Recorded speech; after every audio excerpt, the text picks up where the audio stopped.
अथाष्टमोऽध्यायः। राजोवाच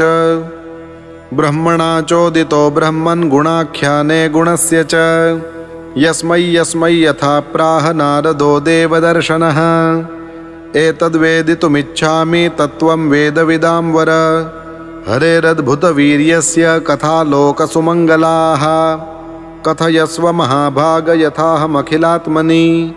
कृष्णे निवेश्य निस्सङ्गं मनस्त्यक्ष्ये कलेवरं शृण्वतः श्रद्धया नित्यं गृणतश्च स्वचेष्टितं कालेन नातिदीर्घेण भगवान् विशते हृदि प्रविष्टः कर्णरन्ध्रेण स्वानां भावसरोरुहं धुनोति शमलं कृष्णः सलिलस्य यथा शरत् धौतात्मा पुरुषः कृष्णपादमूलं न मुञ्चति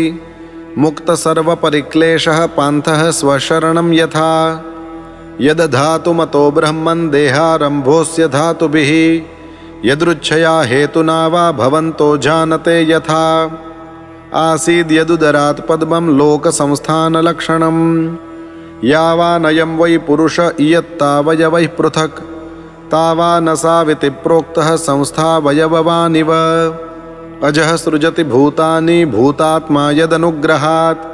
ददृशे येन तद्रूपं नाभिपद्मसमुद्भवः स चापि यत्र पुरुषो विश्वस्थित्युद्भवाप्ययः मुक्त्वात्ममायां मायेशः शेते सर्वगुहाशयः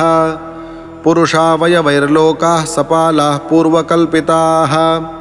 लोकैरमुष्यावयवाः सपालैरिति शुश्रुमा यावान् कल्पो विकल्पो वा यथा कालोऽनुमीयते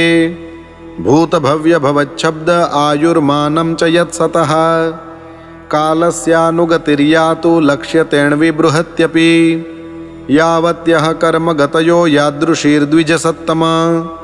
यस्मिन् कर्म समावायो यथा येनोपगृह्यते गुणानां गुणिनां चैव परिणाममभीप्सतां भूपातालककुव्योम ग्रहनक्षत्रभूभृतां सरित्समुद्रद्वीपानां सम्भवश्चैतदोकसां प्रमाणमण्डकोशस्य बाह्याभ्यन्तरभेदतः महतां चानुचरितं वर्णाश्रमविनिश्चयः युगानि युगमानं च धर्मो यश्च युगे युगे अवतारानुचरितं यदाश्चर्यतमं हरेः नृणां साधारणो धर्मः सविशेषश्च यादृशः श्रेणीनां राजर्षीणां च धर्मः कृच्छ्रेषु जीवतां तत्त्वानां परिसङ्ख्यानं लक्षणं हेतुलक्षणं पुरुषाराधनविधिर्योगस्याध्यात्मिकस्य च योगेश्वरैश्वर्यगतिर्लिङ्गभङ्गस्तु योगिनां वेदोपवेदधर्माणामितिहासपुराणयोः सम्प्लवः सर्वभूतानां विक्रमः प्रतिसङ्क्रमः इष्टापूर्तस्य काम्यानां त्रिवर्गस्य च यो विधिः यश्चानुशायिनां सर्गः पाखण्डस्य च सम्भवः आत्मनो बन्धमोक्षौ च व्यवस्थानं स्वरूपतः यथात्मतन्त्रो भगवान् विक्रीडत्यात्ममायया विसृज्य वा यथा माया मुदास्ते साक्षिवद्विभुः सर्वमेतच्च भगवन् पृच्छते मेनु पूर्वशः तत्त्वतोऽर्हस्युदाहर्तुं प्रपन्नाय महामुने अत्र प्रमाणं हि भवान् परमेष्ठी यथात्मभूः परे चेहानुतिष्ठन्ति पूर्वेषां पूर्वजैः कृतं न मे सवः परायन्ति ब्रह्मन्ननशनादमी पिबतोच्युतपीयूषमन्यत्र कुपिताद्विजात् सूत उवाच स उपामन्त्रितो राज्ञा कथायामिति सत्पतेः